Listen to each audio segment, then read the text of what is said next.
বাংলাদেশের রাজনীতিতে এমন অনেক ব্যক্তি আছেন যারা সামনে খুব বেশি দৃশ্যমান না হলেও ক্ষমতার কেন্দ্রবিন্দুতে অবস্থান করেছেন বছরের পর বছর। সাবেক প্রধানমন্ত্রী শেখ হাসিনার দীর্ঘদিনের প্রোটোকল কর্মকর্তা আলাউদ্দিন আহমেদ চৌধুরী নাসিম ছিলেন তেমনই একজন। সরকারি চাকরি থেকে শুরু করে ক্ষমতাসীন দলের প্রভাবশালী বলয়, প্রশাসন, ব্যবসা, এমনকি একটি জেলার রাজনৈতিক নিয়ন্ত্রণ, সব ক্ষেত্রেই তার প্রভাব নিয়ে দীর্ঘদিন ধরে নানা আলোচনা ছিল।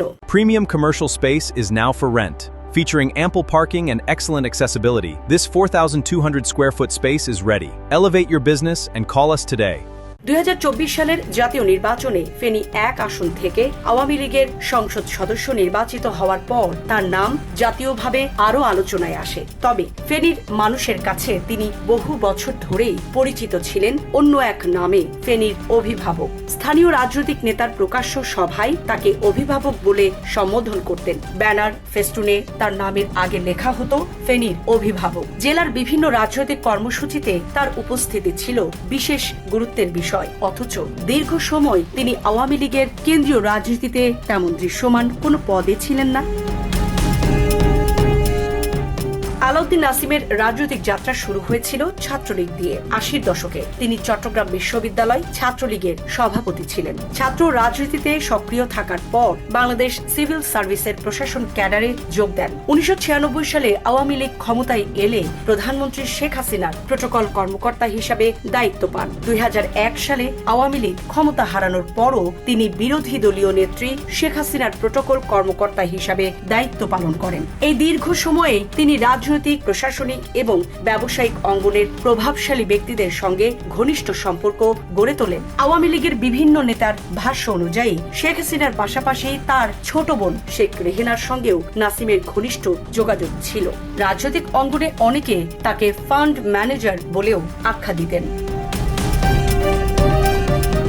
একসময় ফেনীর রাজনীতি নিয়ন্ত্রণ করতেন আলোচিত নেতা জয়নাল হাজারী। দীর্ঘদিন ধরে তিনি ছিলেন জেলার আওয়ামী লীগের সবচেয়ে প্রভাবশালী মুখ। কিন্তু 2001 সালে তত্ত্বাবধায়ক সরকারের সময় দেশ ছেড়ে ভারতে চলে গেলে ফেনীর আওয়ামী লীগ কার্যত নেতৃত্ব শূন্য হয়ে পড়ে। এই সময় থেকেই নতুন করে দলকে সংগঠিত করার উদ্যোগ নেওয়া হয়। স্থানীয় রাজনৈতিক সূত্রগুলোর দাবি, এই পুনর্গঠনের মূল পরিকল্পনাকারী ছিলেন আলাউদ্দিন নাসিম। আওয়ামী লীগ 2009 সালে সরকার গঠনের পর খুব দ্রুতই নিজাম হাজারী ফেনীর সবচেয়ে ক্ষমতাধর রাজনৈতিক ব্যক্তিত্বে পরিণত হন।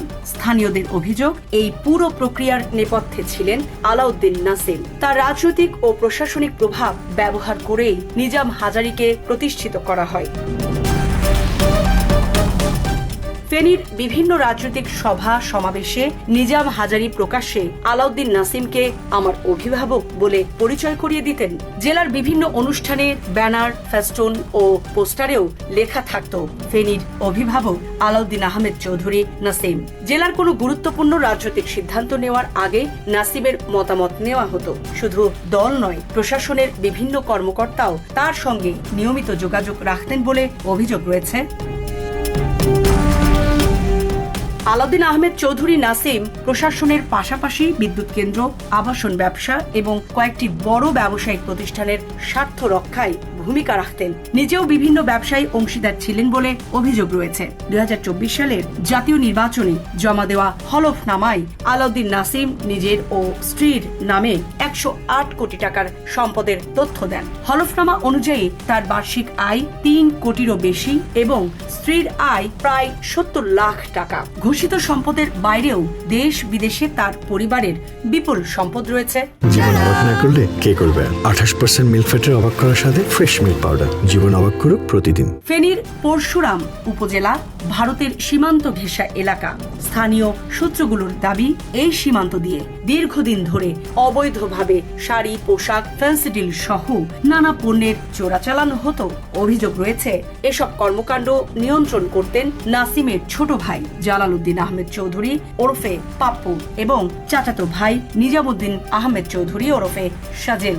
স্থানীয়দের ভাষ্য অনুযায়ী সীমান্ত বাণিজ্যের পাশাপাশি বালু মহাল, ঠিকাদারি এবং অন্যান্য অর্থনৈতিক কর্মকাণ্ডেও তাদের আধিপত্য ছিল। 2024 সালের 5 আগস্ট রাজনৈতিক পট পরিবর্তনের পর আলাউদ্দিন নাসিম, তার ভাই ও ঘনিষ্ঠ সহযোগীদের অনেকেই আত্মগোপনে চলে যান।